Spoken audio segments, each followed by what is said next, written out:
नमस्कार, news for nation देख रहे हैं आप। मैं हूं आपके साथ रश्मि। बिहार के सिवान जिले का अगला सुल्तान कौन है? आखिर कौन अब सिवान जिले पर राज करेगा? ये सबसे बड़ा सवाल है। खास करके अगर हम बात करें तो दिवंगत मोहम्मद शहाबुद्दीन के निधन के बाद से ही सिवान जिले पे हर किसी की निगाहें टिकी हुई है। एक तरफ जहां निर्दलीय प्रत्याशी रईस खान है तो वहीं जेडीयू नेता अजय सिंह की भी जो निगाहें हैं वो सिवान जिले पर टिकी हुई है। वहीं माना ये जा रहा है कि दिवंगत मोहम्मद शहाबुद्दीन के निधन के बाद अब ये विरासत ओसामा साहब के हाथ में है।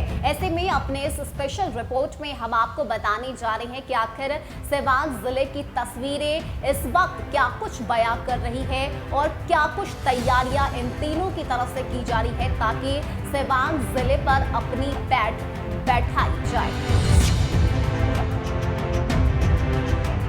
बता दें कि सिवान के सुल्तान कहे जाने वाले शहाबुद्दीन के निधन के बाद अब यहां का अगला सुल्तान कौन होगा, ये बड़ा सवाल है। सिवान पर दावेदारी को लेकर लगातार बाहुबलियों के बीच संघर्ष चल रहा है। शहाबुद्दीन की विरासत की जंग शुरू हो चुकी है। शहाबुद्दीन की मौत के 11 महीने बाद ही उनकी जगह कब्जाने में होड़ मची हुई है। इस लड़ाई में 3 मुख्य किरदार हैं, रईस खान, अजय सिंह और ओसामा साहब। रईस खान कभी शहाबुद्दीन के दाहिने हाथ रहे हैं, वहीं ओसामा साहब शहाबुद्दीन के बेटे यानी उनके साम्राज्य के उत्तराधिकारी माने जा रहे हैं। इस बीच अजय सिंह राजनीतिक रूप से बीच का रास्ता निकाला उन्होंने और अपनी पत्नी कविता सिंह को सिवान का सांसद बना दिया। फिलहाल राजनीतिक रूप में सिवान पर अजय सिंह का ही कब्जा है। ऐसे में सिवान के सुल्तान बनने की होड़ सतह पर उस वक्त आ गई जब रईस खान ने विधान परिषद चुनाव बतौर निर्दलीय उम्मीदवार लड़ा। 4 अप्रैल की रात को रईस खान के काफिले पर हमला हुआ। रईस का दावा है कि यह हमला AK-47 से हुआ और तकरीबन 150 राउंड गोलियां चलाई गई। इस हमले में काफिले में पीछे चल रहे एक नौजवान लड़की की मौत हो गई और 4 लोग घायल भी हुए।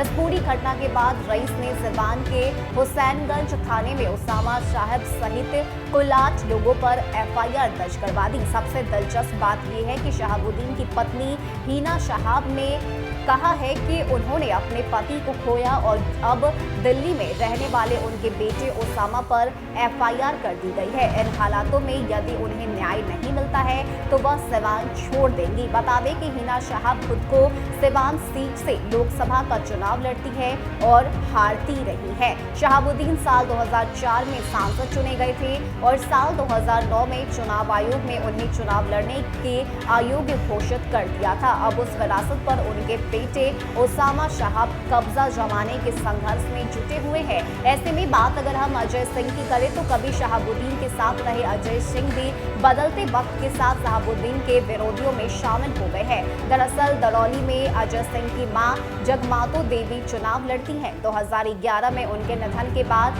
दरौंदा में उपचुनाव था, उसमें अजय सिंह ने अपनी दावेदारी को पेश किया था।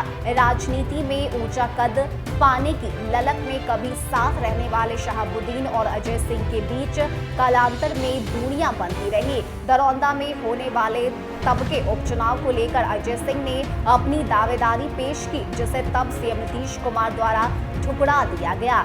अविवाहित रहने वाले अजय सिंह ने पितृपक्ष में ही कविता सिंह से शादी की और कविता सिंह को टिकट मिल गया। वह पहली बार में ही विधायक चुन ली गई। बिहार की राजनीति में साल 2011 से पहले अनजान रही कविता सिंह रातों रात सूबे की सियासत का चर्चित चेहरा बन गई। साल 2019 तक विधायक रहने के बाद सिवान की लोकसभा सीट बीजेपी के बदले जेडीयू के खाते में चली गई। जेडीयू ने कविता सिंह पर भरोसा जताया और कविता सिंह ने पहली बार में ही सांसद के रूप में जीत दर्ज कर अपनी पहचान को और पुख्ता कर लिया।